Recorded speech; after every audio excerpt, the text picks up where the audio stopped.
Sir, Israel ഇറാനെതിരെ ശക്തമായ ആക്രമണം നടത്തി. അമേരിക്ക പറയുന്നു ഞങ്ങളിതൊന്നും അറിഞ്ഞിട്ടില്ലെന്ന്. പക്ഷേ ഈ ഹുസൈൻ സലാമി അല്ലെ മുഹമ്മദ് ബക്കേരിയൊക്കെ കൊലപ്പെടുത്തണമെങ്കിൽ അമേരിക്ക കൂടി അറിയാതെ അത്തരം ഒരു നീക്കം നടത്തുമോ? അമേരിക്ക അറിയാതെ അല്ല നടത്തിയിരിക്കുന്നത്. ഇന്നലെ നമ്മൾ ചർച്ച ചെയ്തപ്പോൾ ആക്രമണം ഉണ്ടാവും എന്ന് നമ്മൾ പറഞ്ഞിരുന്നല്ലോ. അതെ, പറയാനുള്ള അത് അങ്ങനെ ഏതെങ്കിലും മാധ്യമങ്ങളിൽ വന്നിട്ടുണ്ടോ എന്നുള്ളതും സംശയമാണ്. കാരണം ഞാനത് പറയാനുള്ള കാര്യം എന്താണെന്ന് വെച്ച് കഴിഞ്ഞാൽ ആളുകളെ, നയതന്ത്ര പ്രതിനിധികളെ പിൻവലിച്ചു. കുടുംബസമേതം അത്യാവശ്യമുള്ള ആളുകളൊക്കെ മതി. മറ്റേ ബാഗ്ദാദിലെ നയതന്ത്ര പ്രതിനിധികൾക്ക് സ്ഥലം വിടാം, അത്യാവശ്യമുള്ള ആളുകൾ മതി. ആശ്രിതർക്കും പോകാം. പിന്നെ കുവൈറ്റ്, ബഹ്റൈൻ തുടങ്ങിയ സ്ഥലങ്ങളിലൊക്കെയുള്ള ആളുകൾക്ക് തന്നെത്താനെ വേണമെങ്കിൽ പോകാം. ഇങ്ങനെയൊക്കെ ഈ അഡ്വൈസറി ഇറക്കിയിരുന്നു അമേരിക്ക. അപ്പൊ അമേരിക്കയ്ക്ക് അതിനെപ്പറ്റി ധാരണ ഉണ്ടെന്നുള്ളത് വളരെ വ്യക്തമല്ലേ. ഇന്നലെ തന്നെ നമ്മൾ ആ ധാരണയുടെ കാര്യമല്ലേ പറയുന്നത്. അതെ, ഇസ്രയേൽ ഇറാനെ ആക്രമിക്കാൻ പോകുന്നത് കൊണ്ട് അമേരിക്ക ഇങ്ങനെ അഡ്വൈസറി ഇറക്കിയിരിക്കുന്നു എന്ന് നമ്മൾ ഇന്നലത്തെ വീഡിയോയിൽ പറഞ്ഞിട്ടുണ്ട്. അപ്പൊ ഈ ലോകരാജ്യങ്ങൾ അമേരിക്ക കുറ്റപ്പെടുത്തും എന്നുള്ളത് കൊണ്ടാണോ അമേരിക്ക ഞങ്ങളൊന്നും അറിഞ്ഞിട്ടില്ല എന്നുള്ള രീതിയിൽ പ്രസ്താവന ഇന്ന് ഇറക്കിയിരിക്കുന്നു? അതല്ല, അത് ഒരു ശകലം പേടിയുള്ളത് കൊണ്ടാണ്. കാരണം എന്താണെന്ന് വെച്ച് കഴിഞ്ഞാൽ ഈ ജിഹാദി ശക്തികൾ ആക്രമിക്കുന്നത് മറ്റേ സെപ്റ്റംബർ 11 പോലത്തെ ഒക്കെ ആണല്ലോ. അല്ലാതെ ഈ നേരിട്ടുള്ള യുദ്ധം എന്ന് പറയുന്നത് ഈ ജിഹാദിൽ പെടുന്നു തോന്നുന്നില്ല. മറ്റേ ഒരുതരം ചാവേറ്, ഗറില്ല, ഇങ്ങനെ പറയുന്ന പരിപാടികൾ. അപ്പൊ എവിടെയെങ്കിലും അമേരിക്കയ്ക്ക് കൂടി പിന്തുണ ഉണ്ട് എന്ന് വന്നു കഴിഞ്ഞാൽ, അത് അമേരിക്ക തന്നെ അഡ്മിറ്റ് ചെയ്ത് കഴിഞ്ഞാൽ അങ്ങനെ എന്തെങ്കിലുമൊക്കെ എവിടെയെങ്കിലും സംഭവിക്കാം. കാരണം എന്താണെന്ന് വെച്ചാൽ അമേരിക്കൻ പ്രസിഡന്റ് കെന്നഡിയെ പോലും ഒരു ചാവേറ് വിചാരിച്ചു കഴിഞ്ഞാല് തട്ടിക്കളഞ്ഞില്ലേ. അതെ, വളരെ പോപ്പുലർ ആയിട്ടുള്ള ഒരു പ്രസിഡന്റ്. ഇതെങ്ങനെയാ ശരിക്കും സംഭവിച്ചത് എന്നുള്ളതിനെ പറ്റി ഇപ്പോഴും മിസ്റ്ററി, ദുരൂഹതകളൊക്കെ കിടപ്പുണ്ട്. കെന്നഡി വധത്തിന്റെ ഒക്കെ ഒരുപാട് വായിച്ചിട്ടുള്ളതുകൊണ്ട് ഞാൻ പറയുന്നതാണ്. ഇപ്പോഴാണ് അത് ഡീക്ലാസിഫൈ ചെയ്തിരിക്കുന്നത് കുറെ വിവരങ്ങൾ അതിനെ സംബന്ധിച്ച്. കാരണം CIA അറിയാമായിരുന്നു പല കാര്യങ്ങളും, ഓസ്വാൾഡിനെ പറ്റിയിട്ടൊക്കെ, കൊലയാളിയെ പറ്റിയൊക്കെ എന്ന് പറയുന്ന പോലെ. അപ്പോൾ അമേരിക്ക ഇതിൽ നിന്ന് ഒഴിഞ്ഞു മാറിയാൽ പോലും അത് സാധ്യമല്ല. എന്തുകൊണ്ടാന്ന് വെച്ചാൽ ഇന്നലെ തന്നെ ട്രംപ് പറഞ്ഞത് എന്തുകൊണ്ട് ഇവർ ഞാൻ ഇന്നലെ പ്രത്യേകിച്ച് പറഞ്ഞു, ഇവാക്വേഷൻ എന്നുള്ള വാക്കാണ് അതിൽ ഉപയോഗിച്ചിരിക്കുന്നത്. അതെ, ഇവാക്വേഷൻ. അത് യുദ്ധകാലത്താണ് അത് നടക്കുന്നത്. നമ്മൾ ഇന്ത്യക്കാരെ കുറെ പേര് എന്താ ചെയ്തത്? മുമ്പ് ഇറാഖ് യുദ്ധകാലത്ത് ഗുജറാൾ പ്രധാനമന്ത്രി ആയിരുന്നപ്പോ ഇവാക്വേറ്റ് ചെയ്തു. അത് ആ സമയത്ത് മാത്രം ഉപയോഗിക്കുന്ന ഒരു വാക്കാണത്. അപ്പൊ ഇവാക്വേറ്റ് ചെയ്യുന്നു ഞങ്ങൾ എന്നാണ് അമേരിക്ക പറഞ്ഞത്. എന്തുകൊണ്ട് എന്ന് പോഡ്കാസ്റ്റിൽ ട്രംപിനോട് വെച്ചപ്പോൾ ട്രംപ് എന്താ പറഞ്ഞത്? ഇറ്റ്സ് എ ഡേഞ്ചറസ് പ്ലേസ് എന്ന് പറഞ്ഞു. It is A dangerous place എന്ന് പറഞ്ഞിട്ട് ഇറാൻ എന്ന് പറഞ്ഞില്ല. എല്ലാവർക്കും അറിയാം ഇറാനാണെന്ന്. അപ്പൊ ഇറാൻ എന്താന്ന് വെച്ച് കഴിഞ്ഞാൽ ട്രംപ് വന്നപ്പോഴേ പറഞ്ഞു 5 മിനിറ്റ് കൊണ്ട് ഞാൻ ഇതൊക്കെ അവസാനിപ്പിക്കും, യുക്രൈൻ യുദ്ധം, ഇറാനിലെ പ്രശ്നങ്ങൾ, ഇസ്രയേൽ ഇറാൻ തർക്കങ്ങൾ ഇല്ലേ, വെടിനിർത്തൽ ഉണ്ടാക്കും എന്നൊക്കെ പറഞ്ഞിട്ട്. മറ്റേ ഇന്നലെ പാർലമെന്റില് ഒരു പ്രമേയം വന്നിരുന്നു, ഈ നെസറ്റ്, ഇസ്രയേൽ പാർലമെന്റില്. അതിൽ പറഞ്ഞിരുന്നത് എന്താന്ന് വെച്ച് കഴിഞ്ഞാൽ പാർലമെന്റ് പിരിച്ചുവിട്ടിട്ട് ഉടനെ തെരഞ്ഞെടുപ്പ് പ്രഖ്യാപിക്കണം എന്നുള്ള പ്രമേയമാണ്. നേരിയ സഖ്യകക്ഷി അവിടെ ഭരിക്കുന്നത്, നേരിയ ഭൂരിപക്ഷത്തിനാണ് നെതന്യാഹു വിജയിച്ചിരിക്കുന്നത്. 67-51 പോലത്തെ വോട്ടിങ്ങിലെ. അങ്ങനെ വലിയ ഭൂരിപക്ഷം ഒന്നുമില്ല എന്ന് പറയുമ്പോൾ ഒരു തെരഞ്ഞെടുപ്പ് വേണമെങ്കിൽ ആസന്നമായിരിക്കുന്നു. സഖ്യകക്ഷികൾക്ക് നെതന്യാഹുവിന് വേണ്ടാന്ന് തോന്നുന്നു എന്നുള്ള അവസ്ഥയിൽ നെതന്യാഹു എന്താ ചെയ്യുക? നെതന്യാഹുവിന്റെ മുകളിൽ ആഭ്യന്തര സമ്മർദ്ദം ഉണ്ടാവും. അപ്പൊ നെതന്യാഹു ഇപ്പൊ ചെയ്തിരിക്കുന്നത് എന്താണെന്ന് വെച്ചാൽ അവിടെ അടിയന്തരാവസ്ഥ പ്രഖ്യാപിച്ചു. രാജ്യത്ത് ഇറാനെ ആക്രമിച്ചു, അടിയന്തരാവസ്ഥ പ്രഖ്യാപിച്ചു. ഇനി തെരഞ്ഞെടുപ്പ് ഉടനെ ഒന്നും നടത്താൻ പറ്റില്ല എന്ന് പറയാൻ വളരെ എളുപ്പമല്ലേ നെതന്യാഹുവിന്? എമർജൻസി ആണല്ലോ അല്ലേ. നമുക്ക് വലിയ ഭീഷണികളുണ്ട്. ഇറാനിൽ നിന്ന് ഭീഷണിയുണ്ട്, പിന്നെ ഹൂത്തികളിൽ നിന്ന് ഭീഷണിയുണ്ട്, പല ആളുകളുടെ നിന്ന് ഭീഷണിയുണ്ട്. ഇപ്പൊ നമ്മൾ തെരഞ്ഞെടുപ്പിലേക്ക് പോയി കഴിഞ്ഞാൽ ഒരു ഭരണം മര്യാദക്ക് ഉണ്ടാവില്ല. അപ്പോൾ ഇന്നലെ ഇങ്ങനെ സംഭവിച്ചിട്ടുണ്ട് പാർലമെന്റിലെ. അപ്പോൾ കുറെ നാളായിട്ട് അവിടെ തയ്യാറെടുപ്പ് നടക്കുന്നുണ്ട് എന്നുള്ളത് നമ്മൾ ചർച്ചകളിൽ പറയാറുണ്ട്. കാരണം ഇതെന്താന്ന് വെച്ചാൽ ഇപ്പൊ ഈ നദാൻസ് തന്നെ അതിന്റെ ഭാഗികമായിട്ട് അത് ഭൂഗർഭ സംവിധാനമാണ്. കാരണം ഭൂഗർഭത്തിലാണ് ഈ സെൻട്രിഫ്യൂജ് ഒക്കെ വെച്ചിരിക്കുന്നത്. കുറെ അതാണല്ലോ ഈ വേഗത്തിൽ അതിൻ്റെ ഒരു ശ്രേണി ഉള്ളത് കൊണ്ടാണ് ഈ സമ്പുഷ്ടീകരണം അതിവേഗം നടക്കണം എന്നുള്ളത് കൊണ്ടാണ്.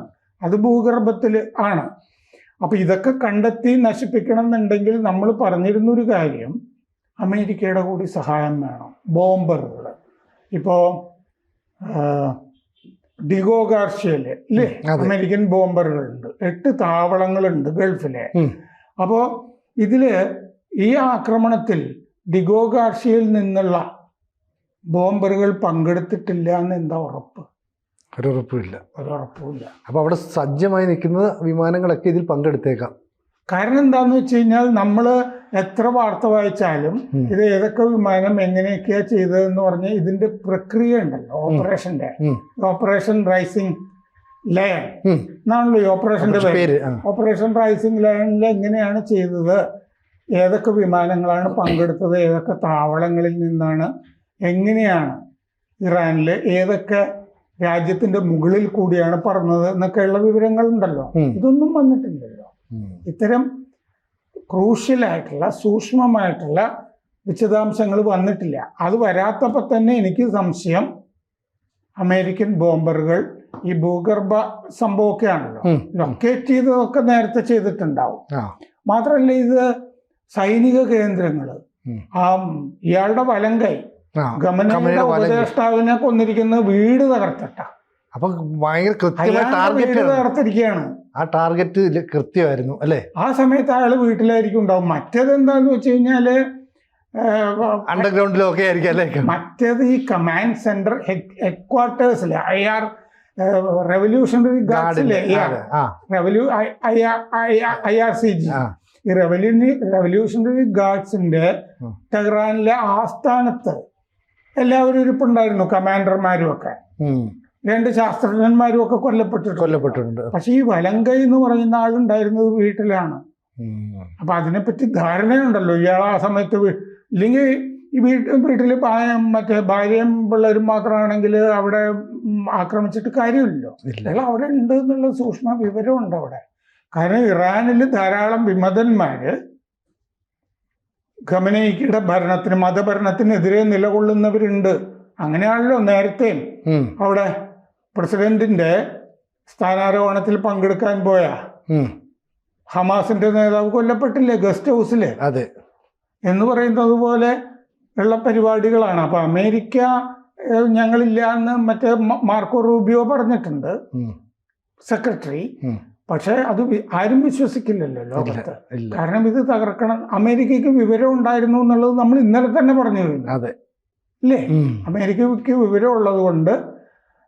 പിന്നെ വിദേശകാര്യ വകുപ്പ് ഇറക്കിയ ഉത്തരവിൽ തന്നെ മിഡിൽ ഈസ്റ്റിലെ ടെൻഷൻസ്, വരാനിരിക്കുന്ന ടെൻഷൻസ് എന്ന് പറഞ്ഞിട്ടുണ്ടായിരുന്നു. അതുകൊണ്ടാണ് ഒഴിക്കുന്നത് എന്നും പറഞ്ഞിട്ടുണ്ടായിരുന്നു. അപ്പൊ അമേരിക്കയ്ക്ക് പൂർണ്ണമായ വിവരം ഇതിനെപ്പറ്റി ഉണ്ടായിരുന്നു. സാർ, ഇപ്പോൾ ഇസ്രായേൽ പറഞ്ഞേക്കുന്നത് 200ഓളം വിമാനങ്ങൾ 100ഓളം കേന്ദ്രങ്ങളെ ലക്ഷ്യമിട്ടാണ് ഞങ്ങൾ വന്നത്. അപ്പോൾ 200ഓളം വിമാനങ്ങൾ എന്ന് പറയുമ്പോൾ തന്നെ അമേരിക്ക ഉണ്ട് എന്ന് അതിന് വരികൾക്കിടയിലൂടെ കൃത്യമായിട്ട് വായിച്ചെടുക്കാം അല്ലേ? എന്നിട്ടും അമേരിക്ക പറയുന്നത് ഞങ്ങളത് അറിഞ്ഞിട്ടില്ല. സാധാരണഗതിയിൽ ചെയ്യുന്നത് എന്താണെന്ന് വെച്ചാൽ, ഇന്നലത്തെ ചർച്ചയിൽ നമ്മൾ ഈ താവളങ്ങളുടെ കാര്യം പറഞ്ഞില്ലേ? അതെ. മറ്റേ സെൻട്രൽ കമാൻഡിന്റെ ആസ്ഥാനം ഖത്തറിലാണ്. അതെ. സെൻട്രൽ കമാൻഡിന്റെ ചീഫ് ട്രംപിനെ ബ്രീഫ് ചെയ്തിരുന്നു. ഇസ്രയേൽ ആക്രമിച്ചു കഴിഞ്ഞാൽ നമ്മൾ ഇങ്ങനെ തന്നെ, ഞാൻ ഇന്നലെ പറഞ്ഞിരുന്നത്, ഇറാനെ ഇസ്രയേൽ ആക്രമിച്ചു കഴിഞ്ഞാൽ നമ്മൾ എന്ത് ചെയ്യണം എന്നുള്ളതിനെ പറ്റി കൃത്യമായ ഒരു സെൻട്രൽ കമാൻഡിന്റെ കമാൻഡർ പോയി ട്രംപിനെ ബ്രീഫ് ചെയ്തിരുന്നു. സാർ, അപ്പോൾ ഈ ഇത്രയും വലിയ ആക്രമണം നടന്നു, കൂറ്റൻ വിമാനങ്ങൾ 200ഓളം എണ്ണം കുതിച്ചെത്തുന്നു. അപ്പം ഇറാൻ്റെ വ്യോമ പ്രതിരോധ സംവിധാനങ്ങൾ അല്ലെങ്കിൽ അവരുടെ മറ്റ് പ്രതിരോധ സംവിധാനങ്ങളെല്ലാം തന്നെ ഇപ്പോഴും പഴയ അവസ്ഥയിലാണ് അല്ലേ? അങ്ങനെ അതായത് റഡാറുകളൊന്നും വർക്ക് ചെയ്യുന്നില്ല. റഡാറുകൾ ചിലപ്പോൾ ഇല്ലായിരിക്കും. നേരത്തെ കുറെ റഡാറുകൾ തകർത്തിട്ടുണ്ട്. കുറെ ഡ്രോണുകളാണല്ലോ പകരം പറന്നു പൊങ്ങിയിരിക്കുന്നത്. കാര്യമൊന്നുമില്ല. ഇന്ന് പകലാണ് വേണമെങ്കിൽ എന്തെങ്കിലുമൊക്കെ ചെയ്യാവുന്നതേ ഉള്ളൂ, ഇനി രാത്രിയാണെങ്കിലും ചെയ്യാം. പക്ഷെ പഴയ പോലെ മിസൈൽ ശക്തികളൊന്നുമില്ലല്ലോ. ഇതൊക്കെ ആ ഭാഗങ്ങളൊക്കെ നശിപ്പിച്ചിട്ട് വേണമായിരുന്നു ആണവ നിലയങ്ങൾ നശിപ്പിക്കാൻ എന്ന് നമ്മളെപ്പോഴും പറയുമായിരുന്നു.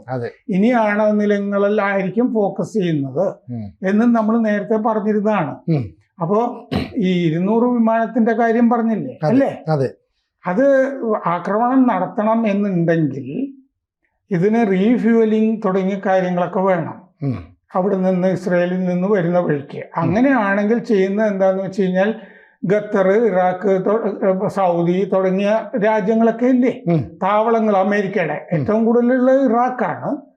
അപ്പോൾ ആ താവളങ്ങളിലൊക്കെ, അമേരിക്കൻ താവളങ്ങളിൽ ഇസ്രയേൽ വിമാനങ്ങൾ വന്നിട്ടൊക്കെ ആയിരിക്കും ഇത് ചെയ്തിട്ടുണ്ടാവുക.